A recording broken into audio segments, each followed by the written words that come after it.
perasaan kayak lewatin jembatan Shirathol Mustaqim rasanya.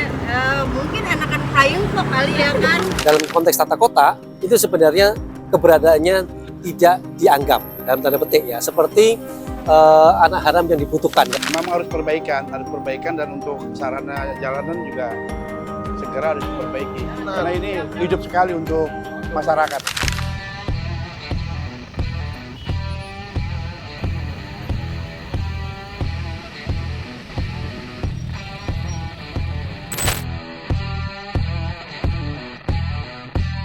Buat warga Jakarta, waktu adalah uang. Setiap hari, penduduk ibu kota berlomba-lomba menjadi yang tercepat untuk sampai ke tujuan. Tapi, ambisi itu terkadang tak berjalan mulus karena jebakan kemacetan. Atas alasan inilah banyak yang sengaja menghindari ruas jalan utama dan memilih jalur alternatif dengan berkendara lewat jalan-jalan kecil, membelah perkampungan atau rumah-rumah penduduk. Jalan itulah yang kita sebut sebagai jalan tikus. Sering sih saya dapatnya di daerah Puri Kembangan, di jalan ya arah melewat kompleks Permata Buana gitu ada jalan tikus tembusnya ke Mall Puri gitu. Aku tuh biasanya pulang lewat jalan Inspeksi Kaligrogol. Itu sebenarnya bukan jalan tikus banget, tapi jalan pintas lah gitu supaya cepat sampai tujuan. Karena kan kosan aku maksudnya itu ada di belakang apartemen Sleepy. Kalau bener macet banget kita pasti lewat jalan tikus. Kadang lewat Seskoal, terus kalau misalnya kita lagi di arah Grogol, kadang kita dan Mogot itu lewat jalan tikus pasti. Cuman nama jalannya kita kurang apel banget, cuman jadi pas di pertigaan itu kita pasti lewat Seskoal. Suka. Biasanya kalau dari arah Ciledug tuh saya kan karena di Jaksel ya, itu suka lewat Pondok Pinang atau apa gitu. Artinya kisaran situ lah. Karena jujur mas, kalau lewat jalur normal, wah macetnya luar biasa mas. Makanya jadi ngakalinnya kita pakai jalur tikus.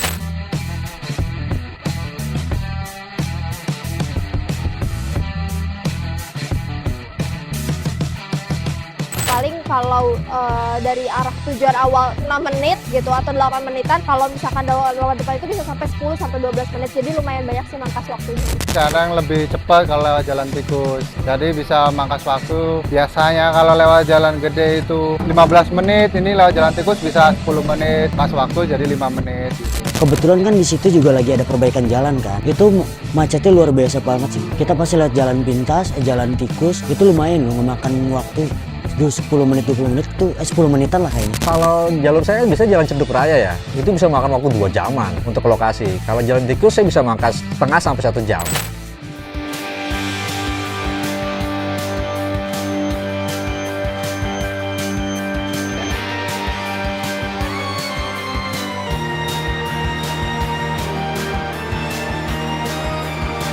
Saat ini saya dan teman saya sedang berada di salah satu jalan tikus tersibuk di Jakarta, Pasar Minggu. Wah, saya Rizky Syarial. Selamat datang di kanal megapolitankompas.com.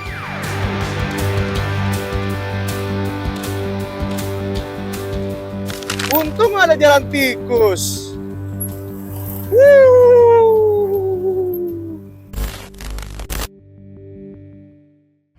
Saya sekarang sedang berada di jalan tikus yang menghubungkan antara Pasar Minggu dan Condet. Nah, biasanya orang-orang lewat sini tuh untuk menghindari jalan raya TB Simatupang atau jalan raya Condet.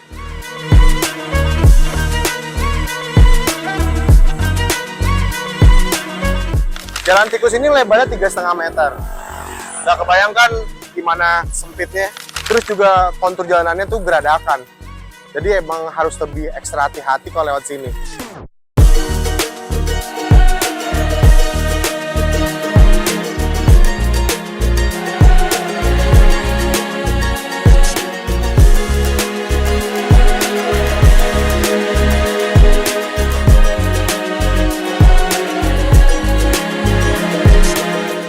Perasaan kayak lewatin jembatan Shirathol Mustaqim mungkin ya kan. Aduh, dari pas nikung aja tuh saya udah nanjak nggak nih kan gitu kan. Akhirnya pas udah turun ya ngedon duluan.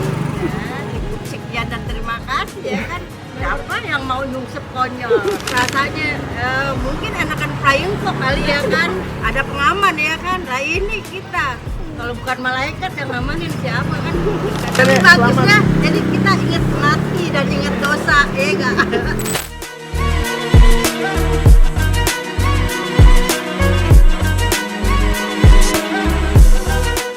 Alternatif paling cepat, soalnya kalau lewat sana seringan macet. Dari Pasar Minggu, Tanjung Bak seringan macet. Macetan. Kadang yang dari atas aja 2 jalur. Oh, jalur Iya. dong. Terus makanan dari sini gimana tuh? Sini ya paling memper 1 jalur sini. Iya, Pak. Mepet.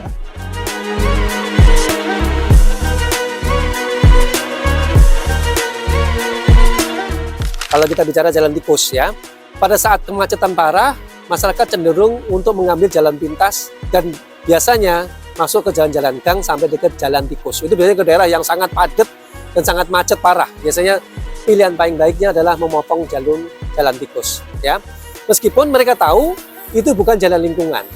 Kalau kita bicara dalam konteks tata kota, itu sebenarnya keberadaannya tidak dianggap dalam tanda petik ya, seperti anak haram yang dibutuhkan kalau kita bicara ya, karena permukiman yang padat tentu membutuhkan jalan-jalan tikus tadi ya, karena tadi keterbatasan lahan, kemudian antar bangunan yang begitu padat melahirkan jalan-jalan tikus atau jalan pintas sebenarnya ya.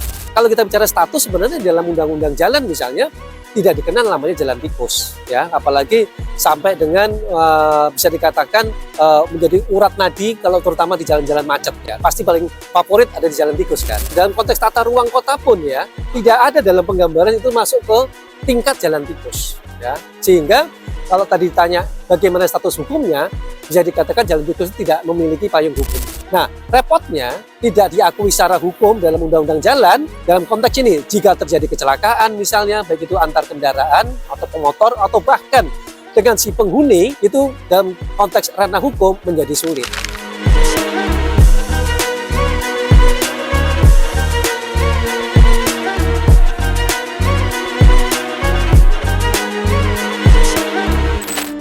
Data Badan Pusat Statistik atau BPS mencatat jumlah penduduk Jakarta mencapai 10,6 juta jiwa pada 2024. Itu belum termasuk warga yang tinggal di Bekasi, Depok, Bogor, Tangerang, dan sekitarnya yang setiap hari ikut bermobilisasi keluar masuk Jakarta.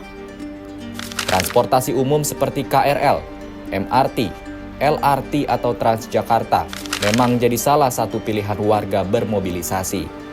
Tapi, kendaraan pribadi, baik motor maupun mobil, masih jauh lebih diminati.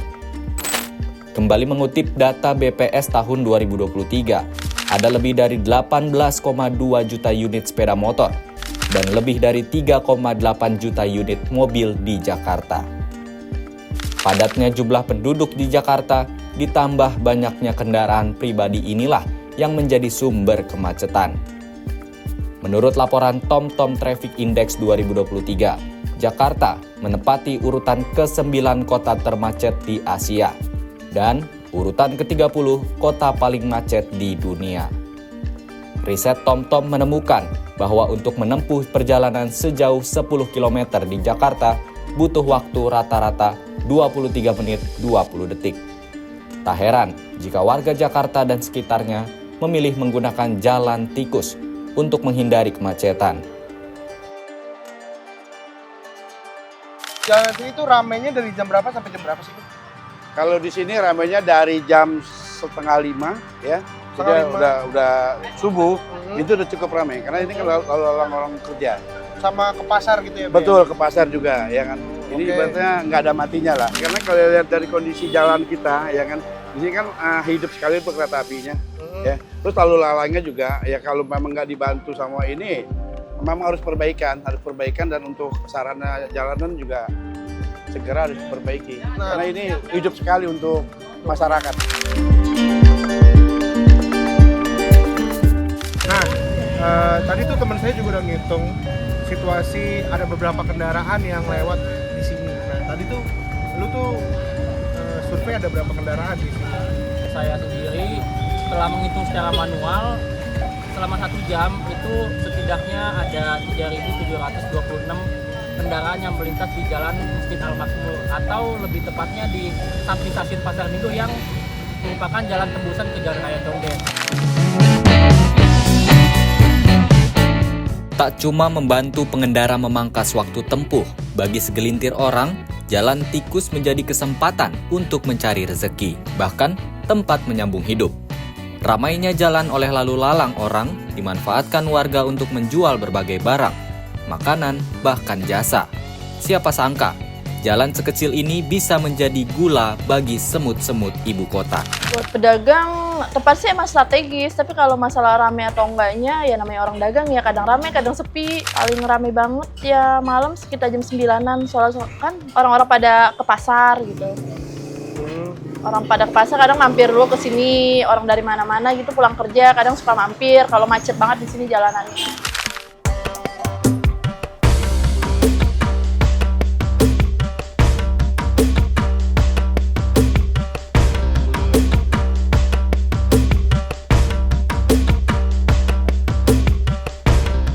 Nah, dari Pasar Minggu, sekarang saya berada di jalan tikus lain di kawasan Gelora atau perbatasan antara Jakarta Pusat, Jakarta Barat, sama Jakarta Selatan.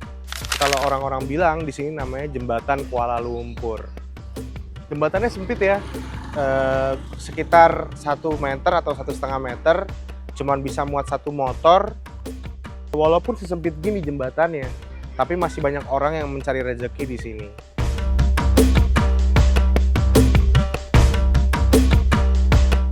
Kalau di sini jualan ramai nggak bang? Ya alhamdulillah sih, ada aja yang belanja.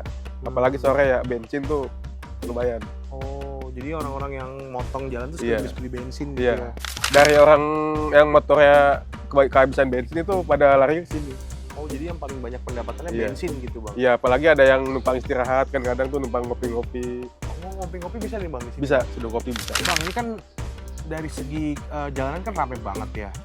Kalau dari keamanan tuh gimana sih?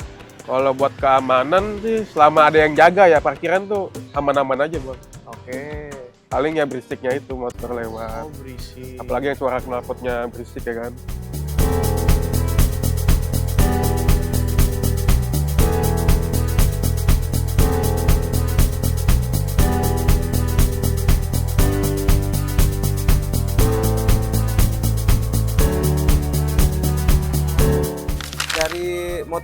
motong jalan nih mas ya, ada yang rumah Ciledug, Ciputat, lihat di sini. Sebenarnya sih emang terganggu ya, habis gimana lagi, emang ini jalan hidup kecil, nggak mungkin mas ditutup ini kan jalanan termasuk jalan pemerintah juga kan. Kalau keamanan sih, kalau malam kan karena nggak punya tempat parkir nih, pasti ada yang hilang juga. Ini juga kos-kosan pernah hilang juga motor. Yang di pinggir kali situ juga pernah hilang juga.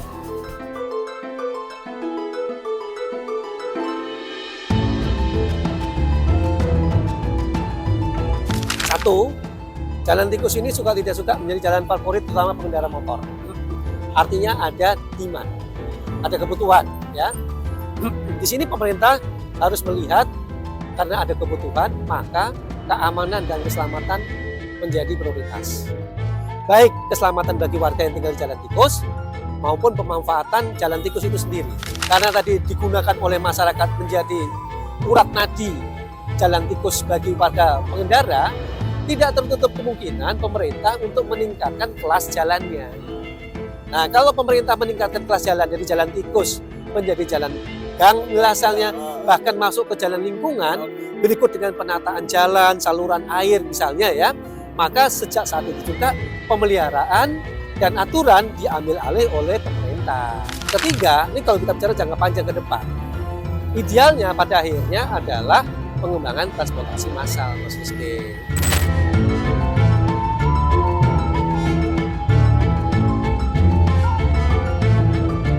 Pada akhirnya jalan tikus bukan hanya jalan kecil di tengah perkampungan. Jalan tikus menjadi penyelamat warga dari kemacetan ibu kota yang semakin menggila. Jalan tikus juga menjadi ladang buat sebagian orang menghidupi diri dan keluarganya. Di jalan tikus ada wajah-wajah pekerja yang tak sabar sampai ke kantornya. Di jalan tikus pula ada wajah-wajah yang berharap mendapat pundi uang untuk bertahan hidup. Seharusnya di situ pula pemerintah menghadirkan wajahnya.